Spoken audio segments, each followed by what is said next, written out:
जी दोस्तों, मुझे मालूम है कि आप लोग मेरी वीडियोस का इंतज़ार कर रहे हैं।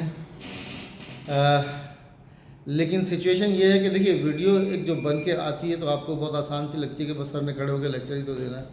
उसके लिए थोड़ा सा जो है वो एक बूस्ट चाहिए होता है। एक आपकी तबीयत अच्छी हो, आपका मूड अच्छा हो, तो आप जो है वो पूरे ध्यान से वीडियो बनाते हैं और आप खड़े होकर दिलचस्पी से वो वीडियो बना पाते हैं। मेरी तबीयत का पता नहीं क्या प्रॉब्लम हुआ है।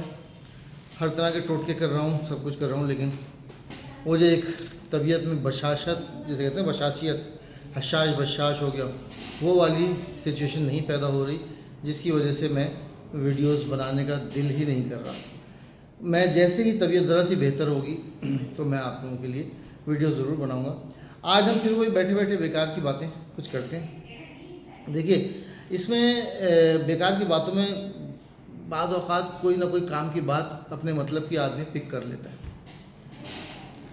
आज हम बात करते हैं कि ये एक बड़ा बहस है कि जनाब हिटलर जो था वो हीरो था या विलन था, या गांधी जी को जिस तरह हमारे पाकिस्तान में पोर्ट्रेट किया जाता है और जिस तरह जिन्ना साहब को इंडिया में पोर्ट्रेट किया जाता है, वो बिल्कुल मुख्तलिफ व्यूज़ हैं।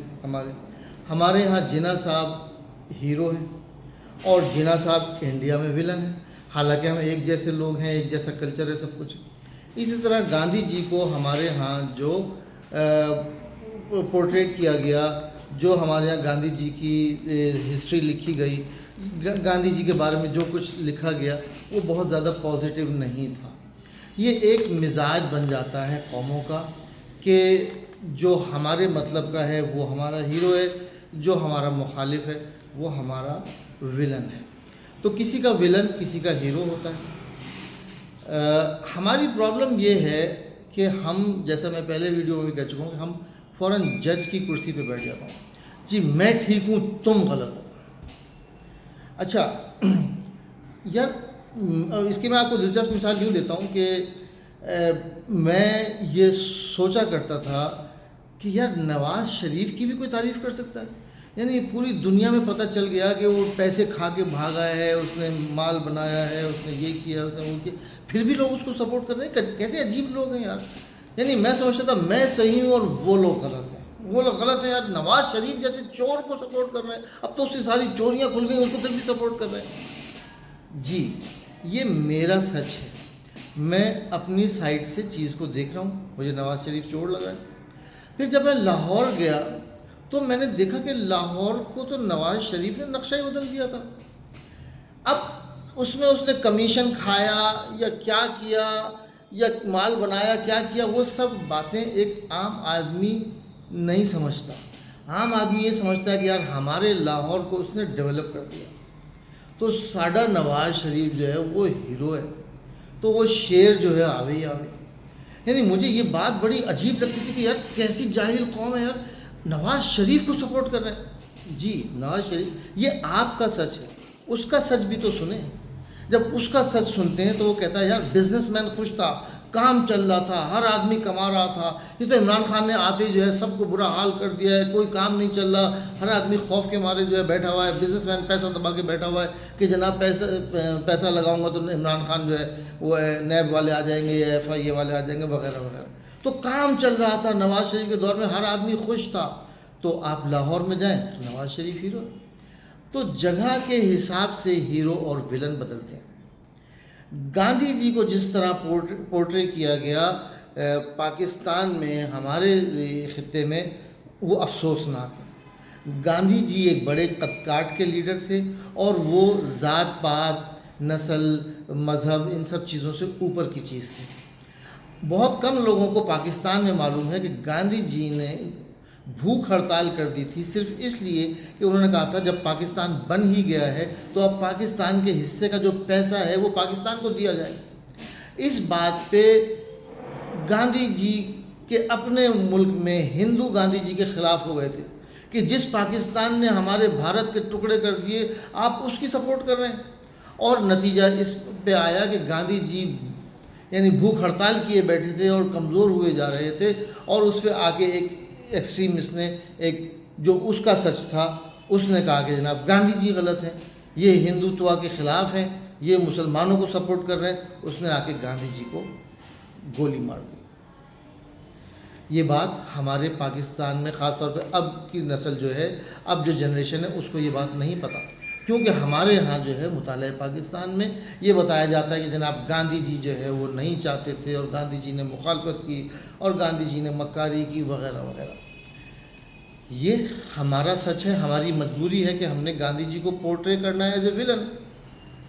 लेकिन अगर जब तारीख़ न्यूट्रल होकर आप देखें तो गांधी जी ने अफ्रीका में मुहिम चलाई गोरों के ख़िलाफ़, और कालों की सपोर्ट में उन्होंने, जो पिसे हुए तबका था, जो गरीब लोग थे, जो पिसा हुआ वो कबीले थे, कालों को जो है गोरे जो है जुल्म कर रहे थे साउथ अफ्रीका में, गांधी जी ने वहाँ जाके मुहिम चलाई।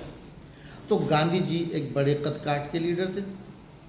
इसी तरह इंडिया में जिन्ना साहब को विलन बना के पोर्ट्रेट किया जाता है, क्योंकि इंडियंस ये समझते हैं कि हमारे इंडिया के टुकड़े करने में जिन्ना साहब ने मेन रोल किया। अब जिन्ना साहब एक काबिल वकील थे और उनको बुलाया गया। बेसिक कॉन्सेप्ट ये था कि मुसलमान रियासतों के जो नवाबीन थे, उन्होंने जिन्ना साहब को इंगेज किया था कि आप हेल्प करें कि जब गोरा इंडिया छोड़ के जाता है तो हमारी अलग अलग रियासतें जो हैं वो बने। अगर किसी को इस बात में शुबा है तो मेरे पास तमाम तकारीर जमा हैं, एक साहब की बड़ी अच्छी तसनीफ़ है इसके ऊपर, और उन्होंने सारी जिन्ना साहब की और बड़े बड़े मुसलमान लीडर्स की स्पीचेस बाकायदा डेट वाइज जो हैं वो कलेक्ट की हैं कि जिन्ना साहब ने बयान शुरू में यही दिया था, उनका नज़रिया यही था कि मुख्तलिफ स्टेट्स बने और यूनाइटेड स्टेट्स ऑफ इंडिया जो है वो बने। उसके बाद हालात होते गए तब्दील, और होते होते होते आखिर को ये हुआ कि जनाब इंडिया और पाकिस्तान दो अलग मुल्क बन जाएं। इनिशियली ये आइडिया नहीं था, इनिशियली ये आइडिया था कि यूनाइटेड स्टेट्स ऑफ इंडिया बनेगा, और उसके बाद जो मुसलमान रियासतें होंगी उसमें मुसलमान जो हुक्मरान हैं वो चलते रहेंगे, और जो इंडियन हिंदू जहाँ पे अक्सरियत है वहाँ पे इंडियन स्टेट बनेंगी। इस तरह की यूनाइटेड स्टेट्स ऑफ इंडिया बनता, जो कि एक बड़ा ज़बरदस्त ख्याल था। और मैं ज़ाती तौर पे इस बात पे अफसोस करता हूँ कि इंडिया के जो है वो इस तरीके से, अगर यूनाइटेड स्टेट्स ऑफ इंडिया बनता तो इंडिया एक बड़ी रियासत भी होता, हमें वो कशीदगी और नफ़रत भी ना पैदा होती, और हम एक बेहतर हाल में, बर्रे सग़ीर के मुसलमान एक बेहतर हाल में ज़िंदगी गुजार रहे होते। आज हमारे इंडिया और पाकिस्तान के तमाम जो रिसोर्सेज हैं वो इस बात पे ख़र्च हो रहे हैं कि एक दूसरे को कैसे नीचा दिखाया जाए। अच्छा, अब क्या हो सकता है? अब तो कुछ नहीं हो सकता। जो बन गया, पाकिस्तान बन गया, बांग्लादेश बन गया, अब वो उसके टुकड़े हो गए, अब उसको आप दोबारा तो कर नहीं सकते। सिर्फ इतना कर सकते हैं हमारे हुक्मरान, जो हमारे थिंक टैंक्स हैं, जो हमारे मास्टरमाइंड्स हैं इंडिया के, पाकिस्तान के, बांग्लादेश के, वो ये ज़रूर इनको सोचना चाहिए कि क्या हम अच्छे पड़ोसियों की तरह नहीं रह सकते? क्या हम अपने जो है वो कॉन्फ्लिक्ट्स को ख़त्म करके, अगर हम अपने कॉन्फ्लिक्ट्स को ख़त्म कर लें, अपने डिस्प्यूट्स को ख़त्म कर लें, तो ये बर्रे सग़ीर में जो हम पैसा बेतहाशा बहा रहे हैं अम्यूनिशन ख़रीदने पर, असलहा ख़रीदने पर और अपनी फ़ोर्स को मजबूत करने पर, हमारे बजट का आधे से ज़्यादा हिस्सा उसमें चला जाता है। अगर हम इस अपनी जो फ्रंटियर्स हैं, अपने बॉर्डर्स हैं, उनको हम कूल डाउन कर लें तो हमारा वो पैसा जो है बच जाएगा और गरीबों की हालत बेहतर करने पे लगेगा। अब वो कौन सोचेगा, कब सोचेगा? जब तक मुखलिस लोग हुक्मरानी में नहीं आएंगे दोनों तरफ, जब तक ऐसा नहीं होगा। पॉलिटिशियंस हों या मास्टरमाइंड्स हों, ब्यूरोक्रेट्स हों, इस्टेब्लिशमेंट हो, जो भी है वो अपना फ़ायदा सोच रही है। आवाम का फ़ायदा अभी सोचने वाले पॉलिटिशियंस या मास्टरमाइंड्स ना पाकिस्तान में है ना इंडिया में। जब कनाडा और अमेरिका अच्छे पड़ोसियों की तरह रह सकते हैं, यूरोप में जर्मनी, फ्रांस, इटली, ये तमाम ममालिक अच्छे पड़ोसियों की तरह रह सकते हैं, तो हम अपनी एक फेडरेशन, एशियन फेडरेशन क्यों नहीं बना सकते? हम क्यों नहीं अच्छे पड़ोसियों की तरह रह सकते हैं? ये बात गौर करने की ज़रूरत है। देखिए, बात फिर वही है कि सच ये मेरा सच है और वो दूसरे का सच है। हम कहते हैं दूसरा झूठा है, दूसरा झूठा नहीं है, वो अपने एक्सपीरियंस से चीज़ को देख रहा है। बिल्कुल ऐसे ही बहुत पुरानी घिसी पिटी मिसाल है कि एक गिलास में आधा गिलास पानी है, मैं कह रहा हूँ कि आधा गिलास खाली है, दूसरा कह रहा है आधा गिलास भरा हुआ है। दोनों एक ही बात कह रहे हैं, लेकिन वो अपने पॉइंट ऑफ व्यू से कह रहे हैं, मैं अपने पॉइंट ऑफ व्यू से कह रहा हूँ। तो हमें दूसरे के पॉइंट ऑफ व्यू को उसकी पोजीशन में जाके समझने की ज़रूरत है, तो बहुत सी चीज़ें ख़त्म हो जाएं। इसी तरह एक सवाल ये है कि जनाब हिटलर जो था बड़ा जालिम था, दरिंदा था और यूँ था वो था, लेकिन अगर आप जर्मनी में जाके देखें तो लोग हिटलर का क्रेज़ है उनको, क्योंकि हिटलर ने उनको कौम बनाया था, एक मजबूत कौम बनाया था। अब हिटलर जब मौरिख लिखता है तो जो हिटलर जो जर्मनी से बाहर का मौरिख होता है वो हिटलर को जालिम लिखता है। अगर फ़र्ज़ कर लेते हैं कि जर्मनी और जापान सेकेंड वर्ल्ड वार में जीत जाते तो आज अमेरिका को विलन लिखा जा रहा होता, क्योंकि अमेरिका ने दुनिया का सबसे बड़ा जुल्म जो किया वो आज तक दुनिया का सबसे बड़ा जुल्म है कि उसने हिरोशिमा और नागासाकी पर एटम बम बरसाए।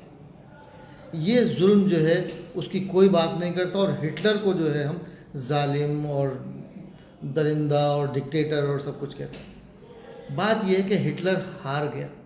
जब हार जाता है तो सारी बुराई आप उसके ऊपर थोप देते हैं। अगर हिटलर जीत जाता तो तारीख़ कुछ और बता रही होती, फिर अमेरिका विलन कहा जा रहा होता अमेरिका को, फिर जो दूसरे अलाइज थे अमेरिका के वो विलन कहे जा रहे होते, आज हिटलर को विलन कहा जा रहा है। तो ये सारी चीज़ें जो हैं ये देखने की ज़रूरत है कि कौन लिख रहा है, क्या लिख रहा है। तो जब आप ये समझ में आता है आपकी कि कौन लिख रहा है, तो आपको उसकी पोजीशन में खड़े होकर समझ में आती है बात कि उसके पॉइंट ऑफ व्यू वो वहाँ से देख रहा है चीज़ को, आप चीज़ को यहाँ से देख रहे हैं। मैं यहाँ से देख रहा हूँ तो मुझे हिटलर विलन लग रहा है, लेकिन अगर जर्मनी में आप जाएं, हिटलर के चाहने वालों से पूछें तो सबसे बड़ा विलन अमेरिका था। अमेरिका ने एटम बम गिराया था जिसमें हज़ारों के करीब लोग मर गए, और जो बच गए वो मरने से मुर्दा से बदतर उनकी हालत हुई। एटम बम से मौत कोई ऊपर वाला किसी को ना दिखाए, बहुत जालिम मौत होती है।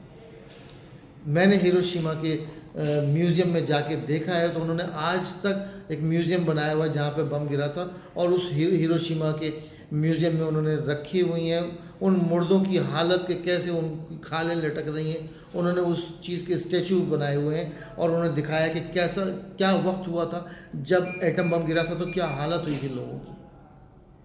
तो बात वही है कि ये अधूरा सच है जो मैं सुन रहा हूँ, आधा सच दूसरे के पास है। तो हमने दोनों सच को जमा करके जब जोड़ना है तब हमें समझ में आना है कि पिक्चर थी क्या।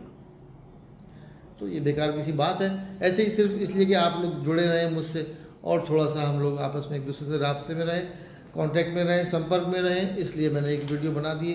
दुआ करें मेरे हक़ में, तबीयत मेरी जैसे ही बेहतर होगी तो मैं ज़रूर वीडियोस बनाऊंगा, इंतज़ार कीजिए और मेरे लिए दुआ कीजिए। बहुत बहुत शुक्रिया, धन्यवाद, अरिगतो गोजाइमाशिता।